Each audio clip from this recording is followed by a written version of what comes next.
جی السلام علیکم سر، یہ دو ویڈیوز گھوم رہی ہیں.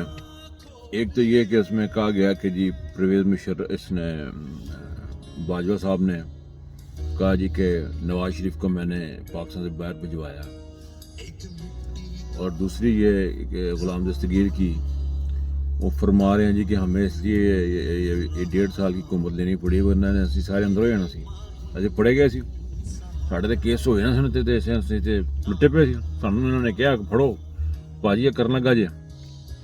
یہ دونوں چیزیں بہت خطرناک ہیں. پہلی بات یہ کہ آپ دیکھیں یہ کتنے انفلوئنس ہیں ان لوگوں کا، یہ باجوہ صاحب کا اتنا انفلوئنس ہے کہ انہوں نے کورٹ کے ذریعے دنیا میں کوئی قانون نہیں ہے کہ کنوکٹڈ بندہ ملک سے باہر چلا جائے جس کا پتہ اس نے آنا نہیں ہے اسٹامپ پیپر کے اوپر.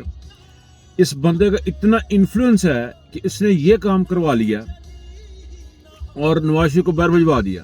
پھر اس کا اتنا انفلوئنس ہے کہ اس کی بیٹی ضمانت پہ گھوم رہی ہے، کنوکٹڈ ہے، باہر گھوم رہی ہے اور تقریریں کر رہی ہے اور جلسے کر رہی ہے، بڑی بڑی باتیں کر رہی ہے، وہ سارا کچھ ہو رہا ہے. اس بندے کا اتنا انفلوئنس ہے کہ اس نے ساری اپوزیشن کو ساتھ ملایا کہ بھائی جان یہ دیکھیں یہ تو سب کو ختم کر رہے گا، سارے چورندر کر دے گا، یہ تو پاکستان کو یہ بالکل پاک صاف کر دے گا.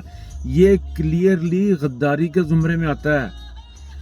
اس بندے کا انفلوئنس جو اب اتنا ہے کہ مجھے اب اس چیز میں کوئی شک نہیں ہے کہ اگر یہ جرنیل چاہیں تو پاکستان میں لوگوں کو انصاف بھی ملے، صاف پانی بھی ملے. پاکستان کے ساتھ کوئی زیادتی، یہ جتنا ظلم زیادتی پاکستان کے ساتھ ہو رہا ہے بھائی جان، اس کے پیچھے یہ لوگ ہیں. یہ چاہتے نہیں ہو پاکستان صاف ہو.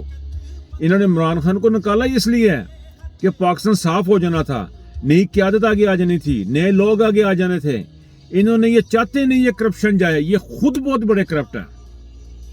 اس بات کو غور پہ کریں، اس چیز کے اوپر غور کریں، تھنک اباؤٹ اٹ. یہ خود بہت بڑے کرپٹ ہیں. یہ نہیں چاہتے پاکستان صاف ہو، ہمارا ملک صاف ہو.